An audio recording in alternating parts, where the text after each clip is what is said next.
friends, என்னோட name Sir Randunya Manigandan scientist. நீங்க நம்ம பார்க்க போற எக்ஸ்பெரிமெண்ட் வந்து ரோட்டோகாப்டர். நம்ம எக்ஸ்பெரிமெண்ட் ஸ்டார்ட் பண்ணலாமா? எக்ஸ்பெரிமெண்டோட திங்ஸ் வந்து scissor, pencil, scale, paper clip, pencil.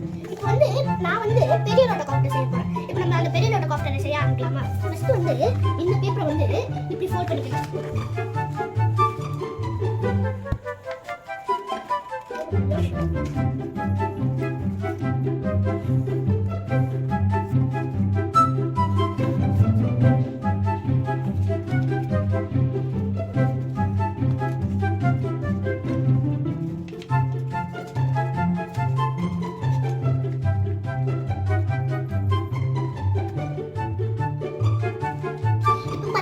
Rotocopter ready.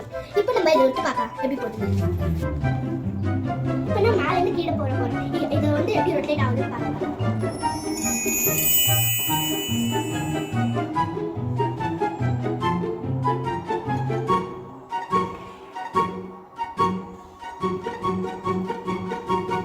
இப்போ பாத்தீங்களா ரோட்டோகாப்டர் எப்படி ரொட்டேட் ஆச்சுன்னு. இப்போ நான் வந்து உங்களுக்கு சைன் பிஹைண்ட் சொல்றேன். சைன் பிஹைண்ட் வந்து இப்போ வந்து ஃபர்ஸ்ட் நம்ம ஃபேன் பத்தி பேசலாம். ஃபேன் வந்து அந்த பிளேட் வந்து கர்வ்டா இருக்கும். அப்பதான் அது ஃபிளாட்டா இருந்ததுன்னா பவுன்ஸ் பேக் ஆயிடும் அந்த ஏர் மாலிக்யூல்ஸ் எல்லாம். அதுவே இப்படி கர்வ்டா இருந்ததா லைட்டா அப்படி போய் ஏர் மாலிக்யூல்ஸ் வந்து வெளியே வந்து நம்மளோட பிளேட் படும். சேம் எக்ஸாக்ட்டா இதுதான் இருக்கும்.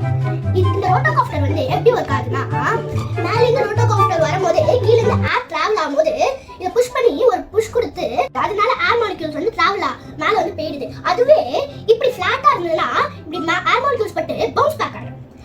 அதுதான் இப்படி பிளேட் இருந்தா இப்படி பட்டு இந்த ஏர் மாலிக்யூல்ஸ் வந்து ஒரு புஷ் கொடுத்து இந்த சைடு போகும். அதுவே இந்த பிளேட்ல இப்படி ஒரு ஏர் மாலிக்யூல்ஸ் ஒரு புஷ் கொடுத்து இந்த சைடு போகும். இதுதான் என்னோட ரோட்டோகாப்டர். அப்படிதான் ஸ்பின் ஆகும். இதுதான் என்னோட ரோட்டோகாப்டர் எக்ஸ்பெரிமெண்ட். தேங்க்யூ.